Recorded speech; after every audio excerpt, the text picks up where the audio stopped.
Hello friends, तो आज हम बायोलॉजी में मौजूद एक बहुत ही इंपॉर्टेंट कॉन्सेप्ट्स के ऊपर बात करने जा रहे हैं।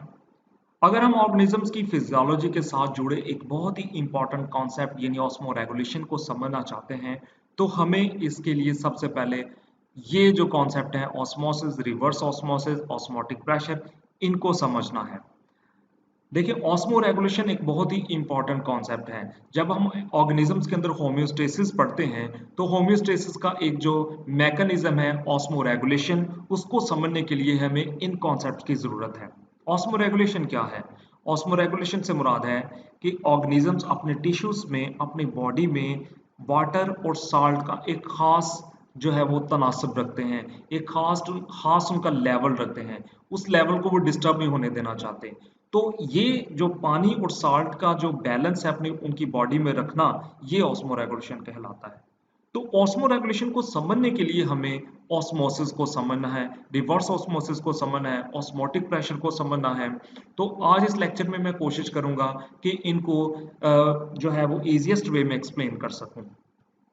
लेकिन इससे पहले कि हम आगे चलें और ऑस्मोसिस को समझें, हमें सबसे पहले समझना है कॉन्सेप्ट परमिबिलिटी का। क्योंकि परमिबिलिटी का जो लफ्ज़ है आगे चल के हम यूज़ करेंगे, जब हम ऑस्मोसिस को पढ़ेंगे, ऑस्मोसिस को डिफाइन करेंगे, तो उस डेफिनेशन में एक लफ्ज़ आएगा परमिबिलिटी या परमिएबल। तो उस परमिएबल को समझने के लिए हमें पहले समझना है ये परमिएबल है क्या। ठीक है, परमिबिलिटी से क्या मुराद है। तो परमिबिलिटी को समझने समझने के लिए मैं यहाँ पर एक डायग्राम बनाऊंगा। ठीक है, सेल की। This is a cell. ये प्लाज्मा मेम्ब्रेन है, ये इसके अंदर न्यूक्लियस है, साइटोप्लाज्म, और ये कोई बाहर सब्सटेंस है। ठीक है, ये कोई बाहर सब्सटेंस है। अब इस सब्सटेंस ने सेल के अंदर आना है, लेकिन ये इसके अंदर आना चाहता है, तो ये किस सिचुएशन में अंदर आ सकता है? क्या ये मेम्ब्रेन इसके लिए परमिएबल है? ठीक है, क्या ये मेम्ब्रेन इसको अलाउ करेगी कि ये इसके अंदर आ जाए? ठीक है, ये दो चीज़ों पे डिपेंड करती है। ये चीज़ दो चीज़ों पे डिपेंड करती है। ठीक है, अब देखें, प्लाज्मा मेम्ब्रेन में छोटे छोटे पोर्स होते हैं। ये पोर्स का साइज डिसाइड करेगा कि क्या ये सब्सटेंस अंदर आ सकता है या नहीं आ सकता। दूसरा, इस सब्सटेंस का अपना साइज और इस पे मौजूद चार्ज, इस सब्सटेंस का अपना साइज और इस पे मौजूद चार्ज भी ये डिसाइड करेगा कि क्या ये इसके अंदर दाखिल हो सकता है, कि इसका साइज और इस पे मौजूद चार्ज जो है, क्या प्लाज्मा मेम्ब्रेन इनके लिए परमिएबल है या नहीं है। एक तो ये चीज, अगर इनका साइज ठीक है, चार्ज भी ठीक है, तो लेकिन यहाँ पोर्स का मसला है, तो फिर भी ये मेम्ब्रेन इसको अंदर नहीं आने देगी। यानी कि इसके लिए जो मेम्ब्रेन है, इसके लिए कब परमिएबल होगी? जब इसका साइज सूटेबल होगा, इस पे इसके ऊपर कोई चार्ज खास, कोई खास चार्ज होगा। ठीक है, उस अगर ये दो सिचुएशंस होगी, तो फिर ये सब्सटेंस इसके अंदर आ सकता है, फिर ही मेम्ब्रेन इसके लिए परमिएबल है। ठीक है, तो परमिबिलिटी के लिहाज से प्लाज्मा मेम्ब्रेन को चार कैटेगरीज में डिवाइड किया जाता है। देखिए, जब हमने ऑस्मोसिस को पढ़ना है, तो हमें मेम्ब्रेन्स की कैटेगरीज का भी पता होना चाहिए। वहां पर जो है, जो कॉन्सेप्ट इस्तेमाल होंगे, जो कॉन्सेप्ट हम यूज करेंगे, वो डायरेक्टली इस चीज से लिंक्ड करते हैं। तो देखें, प्लाज्मा मेम्ब्रेन जो है वो चार तरह की होती है। पहली, परमिएबल। परमिएबल मेम्ब्रेन क्या होती है कि ये मेम्ब्रेन सल्यूट और सॉल्वेंट दोनों को लो करेगी। ये सल्यूट पार्टिकल को और सॉल्वेंट दोनों के लिए ही परमिएबल है। ठीक है, मिसाल के तौर पे कोई सॉल्यूशन है यहाँ पर, ठीक है, सॉल्यूशन में जो सल्यूट पार्टिकल, कोई सॉल्वेंट है, वाटर है, तो ये मेम्ब्रेन दोनों को ही अलो करेगी कि इसके अंदर आ जाए। दूसरी कैटेगरी है जी इम्परमिएबल मेम्ब्रेन। ये इम्परमिएबल मेम्ब्रेन जो है, ये ना तो सल्यूट पार्टिकल को अंदर आने देगी, ना ही सॉल्वेंट को। ये दोनों को अलो नहीं करेगी, दोनों को ब्लॉक कर देगी। तो इम्परमिएबल मेम्ब्रेन जो है, ये किस किस्म की मेम्ब्रेन हुई कि ये ना सल्यूट पार्टिकल को अंदर आने देगी, ना ही सॉल्वेंट को। ठीक है, पानी को भी नहीं आने देगी, और पानी में जो जो दूसरे कंटेंट्स हैं, सल्यूट्स हैं, उनको भी ये अलो नहीं करेगी। थर्ड वन आ जाती है सेमी परमिएबल मेम्ब्रेन। ये बहुत इंपॉर्टेंट है और इसी से ऑस्मोसिस का कॉन्सेप्ट जुड़ा हुआ है। देखिए, सेमी परमिएबल मेम्ब्रेन क्या है? सेमी परमिएबल मेम्ब्रेन ऐसी मेम्ब्रेन है जो सिर्फ और सिर्फ सॉल्वेंट के पार्टिकल्स को अंदर आने देती है, यानी वाटर को ही अलो करती है कि इसके अंदर आ जाए, और वाटर में मौजूद जो सल्यूट है, शुगर या दूसरे साल्ट्स हैं, उनको ये अलो नहीं करती कि इसके अंदर आ जाए। ये सिर्फ सॉल्यूशन में मौजूद किसी एक कंटेंट के लिए ही परमिएबल है, यानी सॉल्वेंट के लिए, डेफिनेटली वाटर के लिए। तो ये वाटर के लिए यानी सॉल्वेंट के लिए ही जो है ये परमिएबल है, जबकि उसमें मौजूद दूसरे कंटेंट इसमें से नहीं गुजर सकते। तो ऐसी मेम्ब्रेन को हम क्या कहेंगे? सेमी परमिएबल मेम्ब्रेन कहेंगे। फोर्थ वन आ जाती है हमारे पास selectively permeable membrane. Selectively permeable membrane या डिफरेंशियली परमिएबल मेम्ब्रेन जो है ये कैसे काम करती है? देखें, ये क्या करती है कि ये सॉल्वेंट के पार्टिकल को तो अंदर आने देगी, like semi permeable membrane. Semi permeable membrane भी क्या करती है कि सॉल्वेंट के पार्टिकल को अलो करेगी, यानी वाटर को अलो करेगी। इसी तरह सिलेक्टिवली या डिफरेंशियली परमिएबल मेम्ब्रेन भी ऐसे ही करेगी, क्योंकि वाटर के मॉलिक्यूल को वो अलो करेगी कि वो इसके अंदर आ जाए। लेकिन ये जो सिलेक्टिवली परमिएबल मेम्ब्रेन है, ये सल्यूट के कुछ पार्टिकल्स को सिलेक्ट करके अंदर लेके आएगी। ये क्या करती थी कि ये सिर्फ और सिर्फ वाटर को अलो करती थी और सल्यूट को नहीं थी करती। ठीक है, ये क्या करती है कि वाटर को भी अलो करती है और सल्यूट के सारे पार्टिकल्स को नहीं करेगी। सल्यूट में से कुछ जो पार्टिकल्स हैं, ठीक है, उनको ये अलो करेगी, यानी सिलेक्ट करके जो है वो उनको अंदर लेके आएगी। ये कुछ सिलेक्टेड पार्टिकल के लिए ही परमिएबल है, जबकि सॉल्वेंट के लिए बिल्कुल परमिएबल है। तो इस तरह परमिएबिलिटी के लिहाज से हमारे पास 4 तरह की मेम्ब्रेन्स हैं। लेकिन याद रहे कि बायोलॉजिकल सिस्टम्स में ये ऊपर वाली 3 मेम्ब्रेन्स एग्जिस्ट नहीं करती। ये मेम्ब्रेन जस्ट हम इमेजिन करते हैं सिर्फ ऑस्मोसिस के कॉन्सेप्ट को अंडरस्टैंड करने के लिए। आगे चल के जब मैं ऑस्मोसिस पढ़ाऊंगा तो आपको समझ लग जाएगी कि ये इसके साथ क्या लिंक था। देखिए, semi permeable membrane, impermeable membrane या परमिएबल मेम्ब्रेन, ये तीनों मेम्ब्रेन्स जो हैं ये बायोलॉजिकल सिस्टम्स में एग्जिस्ट नहीं करते, रियलिटी में नहीं होती। रियलिटी में कौन सी है? सिलेक्टिवली या डिफरेंशियली परमिएबल मेम्ब्रेन। ये बायोलॉजिकल सिस्टम्स में एग्जिस्ट करती है, हमारे टिश्यूज का पार्ट है, हमारे सेल्स मेम्ब्रेन का पार्ट है। ठीक है, तो चलें, अब हमने परमिएबिलिटी को तो समझ लिया है कि क्या होती है परमिएबिलिटी। ठीक है, अब हम आते हैं ऑस्मोसिस के कॉन्सेप्ट की तरफ। देखिए, ये मेरे पास एक सिस्टम, एक बीकर है। तो इसके मेरे पास 2 कंपार्टमेंट्स हैं, कंपार्टमेंट ए और कंपार्टमेंट बी। ठीक है जी, फॉर एग्जांपल ये ए कंपार्टमेंट है, ये बी कंपार्टमेंट है।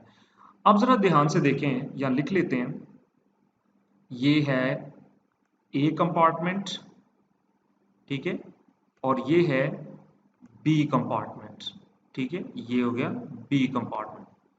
अब मैं यहाँ पर कुछ सॉल्यूशंस तैयार करूंगा। ए कंपार्टमेंट में क्या क्या करूंगा? 5% शुगर सॉल्यूशन तैयार करूंगा। ठीक, 10% शुगर सॉल्यूशन तैयार करूंगा। 10% शुगर सॉल्यूशन से क्या मुराद है कि इसमें 10 पार्टिकल्स हैं शुगर के, यानी इस सॉल्यूशन में, सॉल्यूशन क्या होता है? जब सल्यूट और सॉल्वेंट को मिक्स किया जाता है तो उससे सॉल्यूशन बनता है। तो यहाँ पर जो मेरे पास सल्यूट के पार्टिकल्स हैं वो 10 हैं। 10% शुगर सॉल्यूशन तैयार किया है, तो इससे मुराद है कि इसके अंदर 10 पार्टिकल जो है वो शुगर के हैं और 90 पार्टिकल्स इसमें वाटर के हैं। ठीक है, 10% शुगर सॉल्यूशन से क्या मुराद है कि इसमें 10 जो है वो पार्टिकल शुगर के हैं और 90 पार्टिकल्स वाटर के हैं। अगर यहाँ 15% शुगर सॉल्यूशन होता तो उससे ये मुराद था कि 15 पार्टिकल्स होने थे किसके?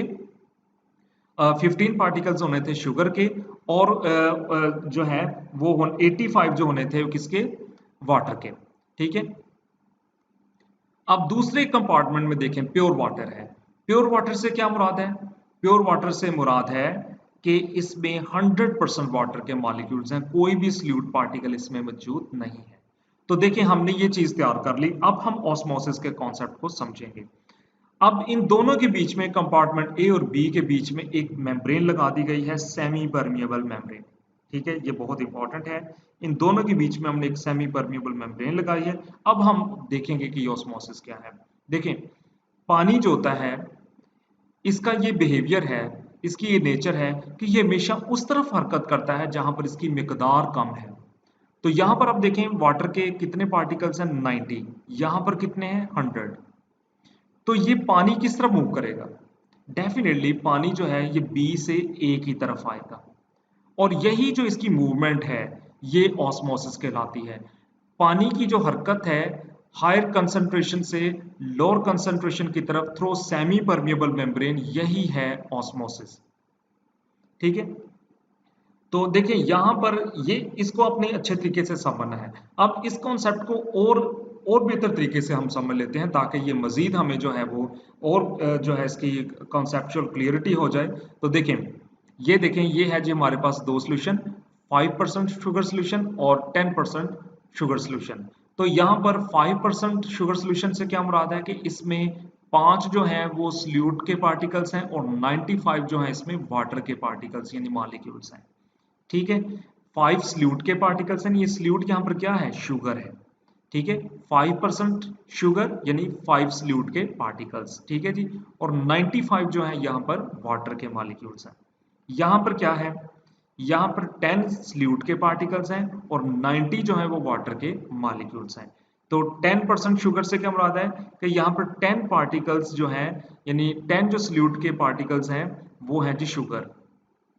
ठीक है, तो ये मुराद है इस यहां से। तो यहां पर देखें इससे क्या मुराद है कि यहां पर कंपैरेटिवली पानी जो है वो ज्यादा है, कंपैरेटिवली मोर वाटर, और यहां पर कंपैरेटिवली लेस वाटर। ठीक है, तो अब ये सारी चीज को हम देख के इसको डिफाइन करने की कोशिश करते हैं ऑस्मोसिस को, कि यहां पर देखें कि पानी ज्यादा है सल्यूट कम है, तो ये एक डाइल्यूट सॉल्यूशन है। यहां पर आप देखें सल्यूट ज्यादा है पानी कम है as compare to this one, तो ये एक कंसंट्रेटेड सॉल्यूशन है। तो ऑस्मोसिस क्या है, ऑस्मोसिस को हम इस तरह डिफाइन करेंगे, movement of water molecules from dilute solution to concentrated solution through semi permeable membrane is known as osmosis. ठीक है, यहां पर वाटर के मॉलिक्यूल्स देखें 95 थे, यहां 90 थे। तो पानी किस तरफ हरकत कर रहा है, पानी किस तरफ जाने की कोशिश कर रहा है, जहां पर इसकी मिकदार कम है। तो 95 से ये 90 की तरफ जा रहा है। ठीक है, अगर मैं यहां पर 15 कर दूं तो यहां पर पानी के मॉलिक्यूल्स 85 रह जाएंगे और कम हो जाएंगे। ठीक है, ये और कंसंट्रेटेड हो जाएगा, तो पानी जो है ये इस तरफ आएगा। तो जितना आप कंसंट्रेटेड करेंगे, ठीक है, उतना ही पानी की एबिलिटी बढ़ेगी इसकी तरफ आने की। यही है ऑस्मोसिस। ठीक है, चले मान लें कि यहां पर मैं परमिएबल मेम्ब्रेन लगा दूं, यहां पर अगेन ये इसको रिवाइज कर लेते हैं, यहां पर मैं परमिएबल मेम्ब्रेन लगा दूं, तो परमिएबल मेम्ब्रेन अगर मैं लगाता तो सल्यूट के कुछ पार्टिकल्स भी आ जाने थे यहां पर और सॉल्वेंट के भी आ जाने थे, क्योंकि परमिएबल ने तो दोनों को लो करना था, इस तरह हम ऑस्मोसिस को नहीं थे समझ सकते। इसी तरह अगर मैं यहां पर इम्परमिएबल मेम्ब्रेन लगा दूं, ठीक है, तो उसने क्या करना था, ना तो उसने सल्यूट को आने देना था ना सॉल्वेंट को आने देना था, तो इस तरह फिर हम ऑस्मोसिस को नहीं थे समझ सकते। यहां पर अगर मैं डिफरेंशियली परमिएबल मेम्ब्रेन को या सिलेक्टिवली परमिएबल मेम्ब्रेन को लगा देता, तो उसने क्या करना था कि उसने सॉल्वेंट को तो आने देना था, पानी तो आ जाना था, लेकिन उसके साथ साथ कुछ सल्यूट पार्टिकल्स भी आ जाने थे। तो फिर वही प्रॉब्लम कि हम ऑस्मोसिस को तो समझ ही नहीं थे सकते। ऑस्मोसिस को यानी अगर समझना है तो हमें सेमी परमिएबल के कॉन्सेप्ट का पता होना चाहिए। अब आपको पता चल गया होगा कि मैंने क्यों आपको सेमी परमिएबल ये मेम्ब्रेन्स की कैटेगरीज बताई हैं और क्यों मैंने परमिएबिलिटी का कॉन्सेप्ट आपको समझाया है। तो यहां पर आके वो जो है एप्लीकेबल होता है। तो यहाँ सेमी परमिएबल मेम्ब्रेन लगा दी गई है, तो सेमी परमिएबल मेम्ब्रेन ने इसको तो अलो नहीं करना, ये जस्ट पानी को लो करेगी। ठीक है, तो कंसंट्रेशन ग्रेडियंट को जब आप डेवलप करते हैं तो पानी यहाँ से फिर इस तरफ आना शुरू कर देता है। ठीक है, चलें एक और तरीके से इसको समझते हैं। यहाँ पर देखिए सॉल्वेंट की कंसंट्रेशन हाई है और यहाँ पर सॉल्वेंट की कंसंट्रेशन लो है, यानी सॉल्वेंट क्या है, वाटर। तो यहाँ पर सॉल्वेंट की कंसंट्रेशन देखें as compare to this one low है, यहां पर सॉल्वेंट की कंसंट्रेशन यानी वाटर की कंसंट्रेशन क्या है, हाई है as compare to this one. तो इस तरह फिर इसको डिफाइन करते हैं, the movement of water molecule from higher concentration of solvent to lower concentration of solvent, ठीक है, through semi permeable membrane is known as osmosis. एक और तरीके से हम इसको डिफाइन करते हैं, हायर वाटर पोटेंशियल। चलें ये मैं आपको बताता हूं वाटर पोटेंशियल से क्या मुराद है। देखिए यहाँ पर 95 वाटर के मॉलिक्यूल्स मौजूद हैं और ये वो मॉलिक्यूल्स हैं जो इंडिपेंडेंट हैं, जो किसी सल्यूट पार्टिकल के साथ नहीं जुड़े हुए। फॉर एग्जांपल यहाँ पर आप इसको देखें, ये एक वाटर का मॉलिक्यूल है, ठीक है, और ये एक शुगर का पार्टिकल है। ठीक है, अच्छे तरीके से आपने इसको समझना है। अब ये देखिए शुगर का पार्टिकल है और ये वाटर का है। अब पानी के मॉलिक्यूल्स आपको पता है, आपने फिजिक्स में केमिस्ट्री में पढ़ा होगा कि ये हर वक्त हरकत में रहते हैं क्योंकि इनके अंदर काइनेटिक एनर्जी होती है। काइनेटिक एनर्जी की वजह से ये हर वक्त हरकत में रहते हैं, हरकत करते रहते हैं, ठीक है। तो फॉर एग्जांपल अगर ये शुगर का पार्टिकल इसके साथ आके जुड़ जाए, ठीक है, अगर ये शुगर का पार्टिकल इस फ्री मॉलिक्यूल के साथ आके जुड़ जाए, वाटर के इस फ्री मॉलिक्यूल के साथ आके जुड़ जाए, तो इस वाटर के मॉलिक्यूल की जो काइनेटिक एनर्जी है वो स्लो हो जाएगी, कम हो जाएगी। तो फिर ये इतनी तेजी से हरकत नहीं करेगा, इतनी स्पीड से जो है वो हरकत नहीं करेगा, यानी इसकी जो काइनेटिक एनर्जी है, यानी इसका जो पोटेंशियल है वो कम हो जाएगा। यानी कि पानी के जो मॉलिक्यूल्स हैं जब ये हरकत कर रहे होते हैं तो हम कहते हैं इनके अंदर पोटेंशियल है, काइनेटिक एनर्जी की वजह से इनके अंदर पोटेंशियल आ जाता है हरकत करने का, ठीक है। तो यहां पर अगर ये वाटर के मॉलिक्यूल्स फ्री हैं तो हम कहेंगे कि ये आजादाना हरकत कर रहे हैं, इनके अंदर काइनेटिक एनर्जी ज्यादा है, यानी इनका पोटेंशियल ज्यादा है, ठीक है। तो अगर इनके साथ कोई सॉल्यूट पार्टिकल आकर जुड़ जाए तो इनका पोटेंशियल कम हो जाता है, यानी इनकी हरकत करने की सलाहियत कम हो जाती है। तो बेटा यहाँ पर आप देखें कि 95 आपके पास वाटर के मॉलिक्यूल्स हैं, तो यहाँ पर डेफिनेटली वाटर पोटेंशियल हाई है। जस्ट यहाँ पर जो 5 वाटर के मॉलिक्यूल्स हैं उनके साथ 5 शुगर के पार्टिकल्स अटैच्ड हैं, बाकी 95 वाटर के मॉलिक्यूल्स फ्री हैं, आजादान हरकत कर रहे हैं, उनका पोटेंशियल बहुत ज्यादा है। तो यहाँ पर वाटर पोटेंशियल क्या होगा, हाई होगा। तो पता चल गया ना आपको कि वाटर पोटेंशियल से क्या मुराद है। यहाँ पर आप देखें, यहाँ पर 90 वाटर के मॉलिक्यूल्स फ्री हैं, तो जो 10 वाटर के मॉलिक्यूल्स हैं वो 10 शुगर के पार्टिकल्स के साथ जो है वो जुड़े हुए हैं, यानी यहाँ पानी के जो 10 मॉलिक्यूल्स हैं वो उनकी मूवमेंट इतनी ज्यादा नहीं है, ठीक है, क्योंकि उनके साथ शुगर के पार्टिकल्स जुड़े हुए हैं, जिसकी वजह से उन वाटर के मॉलिक्यूल्स का पोटेंशियल कम हो गया है, ठीक है। तो यहां पर देखें चूंकि यहां पर 10 वाटर के मॉलिक्यूल शुगर के 10 पार्टिकल्स से जुड़े हैं और उनका पोटेंशियल कम हो गया है, इसलिए यहां पर वाटर पोटेंशियल लो होगा। यहां पर आप देखें 95 वाटर के मॉलिक्यूल आजाद हैं, ठीक है, इनका पोटेंशियल ज्यादा है, इसलिए यहां पर वाटर पोटेंशियल ज्यादा है। तो यहां पर देखें पानी किस तरफ हरकत करेगा, पानी हायर वाटर पोटेंशियल से लोअर वाटर पोटेंशियल की तरफ आएगा, ये कोशिश करेगा कि इसको इक्विलिब्रियम में ले आए। तो पानी की movement from higher water potentials to lower water potential across the semi permeable membrane is also known as osmosis. And I hope कि आपको यहां से अच्छे तरीके से समझ लग गई है कि ऑस्मोसिस क्या है, ठीक है, और ये किस तरह का फिनोमिना है। नेक्स्ट इसको हम डिफाइन कर लेते हैं जी, when two solution of different concentration, ठीक है, देखें यहां पर ये दो सॉल्यूशन है डिफरेंट कंसंट्रेशन के, ये डाइल्यूट है और ये कंसंट्रेटेड है, डिफरेंट कंसंट्रेशन के दो सॉल्यूशन है, ठीक है। अब when two solution of different concentration are separated with each other by semi permeable membrane, ठीक, the solvent from low concentration solution begin to flow toward the one having higher concentration, ठीक है। आप देखें solvent क्या है, यहां पर water है, तो यहां पर सॉल्वेंट क्या करता है, हायर लोअर कंसंट्रेशन से हायर कंसंट्रेशन की तरफ मूव करना शुरू कर देता है across the semi permeable membrane, इसी को हम ऑस्मोसिस कहते हैं। या फिर हम आप इसको इस तरह भी डिफाइन कर सकते हैं, osmosis is special type of diffusion. अच्छा यहाँ पर एक बात बहुत ही गौर करने वाली है कि ऑस्मोसिस बुनियादी तौर पर डिफ्यूजन ही है। डिफ्यूजन दो तरह की होती है, एक सिंपल डिफ्यूजन होती है जिसमें फॉर एग्जांपल गैस है, गैस के मॉलिक्यूल्स हायर कंसंट्रेशन से लोअर कंसंट्रेशन की तरफ जाते हैं, तो इसको हम डिफ्यूजन कह देते हैं। इसी तरह आप किसी प्योर वाटर में इंक का ड्रॉप फेंक देते हैं तो वो इंक का ड्रॉप जो है वो पानी में आहिस्ता आहिस्ता डिफ्यूज होना शुरू हो जाता है, तो ये तो सिंपल डिफ्यूजन है। लेकिन ये भी डिफ्यूजन है, लेकिन ये डिफ्यूजन जो है एक स्पेशल कंडीशन में हो रही है। इस डिफ्यूजन को करवाने के लिए हमें सॉल्यूशन का एक कंसंट्रेशन ग्रेडियंट डेवलप करना पड़ता है, तभी ये जो है मॉलिक्यूल्स हायर कंसंट्रेशन से लोअर कंसंट्रेशन लोअर से हायर की तरफ जाएंगे, ठीक है जी। तो osmosis is a special type of diffusion in which water molecules are the only molecules that diffuse because of the presence of semi-permeable membrane which does not permit the passage of a solute particle। तो इस तरह भी आप osmosis को define कर सकते हैं। अब इस डायग्राम की मदद से इसको समझ लेते हैं। तो आज हम अच्छे तरीके से ऑस्मोसिस को क्लियर करेंगे ताकि ऑस्मोसिस का जो कॉन्सेप्ट है हमारे माइंड में अच्छे तरीके से बैठ जाए। तो देखिए ये हमारे पास एक सेटअप है, तो यहाँ पर सॉल्यूशन जो है ये डाइल्यूट है, यहाँ पर कंसंट्रेटेड है, इन दोनों सॉल्यूशन को एक सेमी परमिएबल मेम्ब्रेन के थ्रू सेपरेट किया हुआ है हमने, ठीक है। आप ये ब्लू कलर के डॉट्स देख रहे हैं, ये सल्यूट पार्टिकल्स है, यानी शुगर है, और ये जो पीछे ब्लू है ये सारे का सारा वाटर है, सॉल्वेंट है। अब हमने जैसे देखा है कि यहाँ पर वाटर पोटेंशियल जो है हाई है, यहाँ पर वाटर पोटेंशियल लो है, ठीक है। ये डाइल्यूट है, ये कंसंट्रेटेड है। तो यहाँ से देखें पानी ग्रेजुअली जो है ये किस तरफ हरकत कर रहा है, ये इस तरफ हरकत कर रहा है जहां पर इसकी मिकदार कम है, जहां पर इसका पोटेंशियल कम है, थ्रू सेमी परमिएबल मेम्ब्रेन। तो पानी यहाँ से निकलकर सेमी परमिएबल मेम्ब्रेन को क्रॉस करके इस तरफ जा रहा है, ठीक है। तो यही जो है फिनोमिना ऑस्मोसिस कहलाता है, ठीक है जी।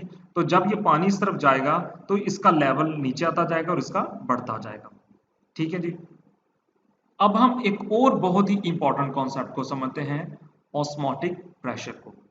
देखिए ये हमारे पास यू शेप्ड एक ट्यूब है, यहाँ पर प्योर वाटर लिया है और यहाँ पर एक सॉल्यूशन तैयार किया हमने, और इन दोनों को हमने एक सेमी परमेबल मेम्ब्रेन से सेपरेट कर दिया।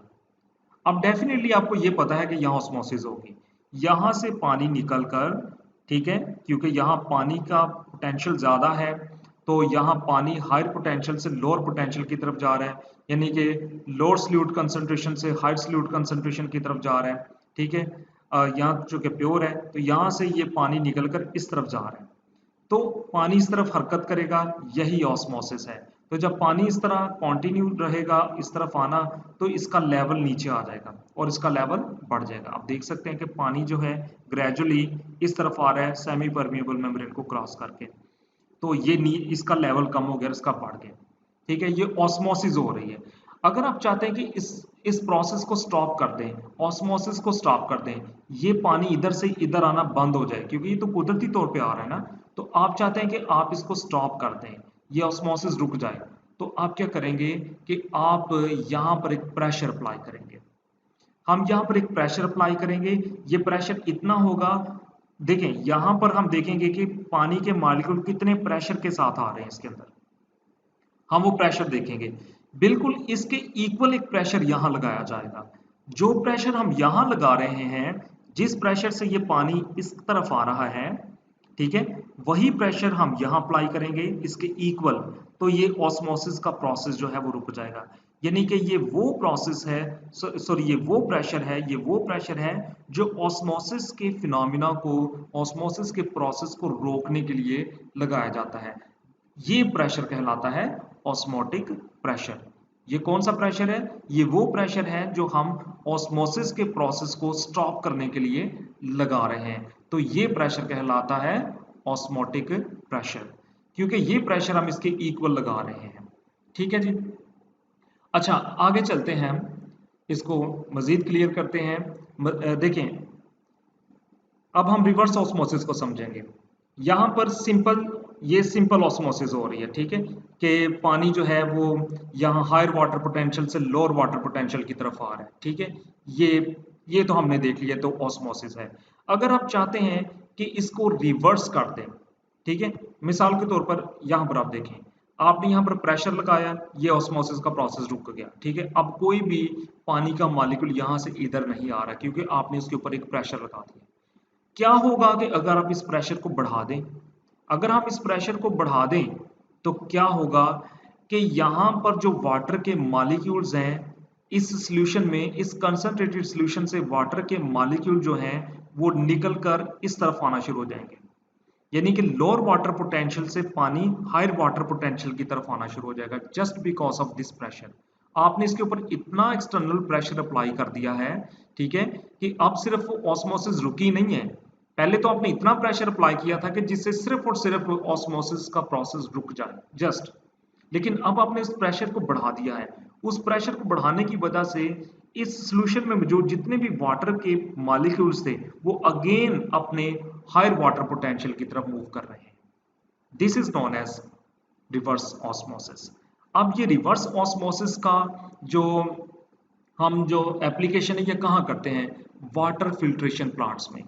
देखें जो वाटर फिल्ट्रेशन प्लांट होते हैं वो भी रिवर्स ऑस्मोसिस के असूल पे काम करते हैं। देखिए जो पानी होता है वो गंदा होता है, उसके अंदर बैक्टीरिया होते हैं, कुछ डस्ट पार्टिकल्स होते हैं, ठीक है, वो एक किस्म का सॉल्यूशन होता है, ठीक है, वो पीने के काबिल नहीं होता। तो हम क्या करते हैं कि ऐसी मेम्ब्रेन्स लगा देते हैं, वहां पर सेमी परमिएबल्स मेम्ब्रेन लगा दी जाती हैं, ठीक है, और प्रेशर लगाया जाता है, मोटर के जरिए से प्रेशर लगाते हैं उस पानी के ऊपर। तो वो पानी के अंदर जो भी साफ पानी होता है, ठीक है, जस्ट पानी के मॉलिक्यूल्स निकलते हैं, उस मेम्ब्रेन को क्रॉस करते हैं, और इस तरह हमारे पास साफ पानी आ जाता है। तो ये जो पीछे स्ल्यूट पार्टिकल होते हैं, बैक्टीरिया, वायरसेस या दूसरे डस्ट पार्टिकल, वो पीछे ही रह जाते हैं, क्योंकि सेमी परमिएबल मेम्ब्रेन लगी होती है, वो उनको लो नहीं करेगी, जस्ट वाटर मॉलिक्यूल्स को ही लो करेगी। तो यहाँ रिवर्स ऑस्मोसिस का जो फिनोमिना है, यह हम कहाँ पर इत्तला करते हैं इसका? वाटर फिल्ट्रेशन प्लांट्स में। तो उम्मीद करता हूँ आपको ये आज का लेक्चर समझ में आया होगा। तो नेक्स्ट लेक्चर में मिलेंगे, तब तक के लिए खुदा हाफिज, God bless you all, thank you.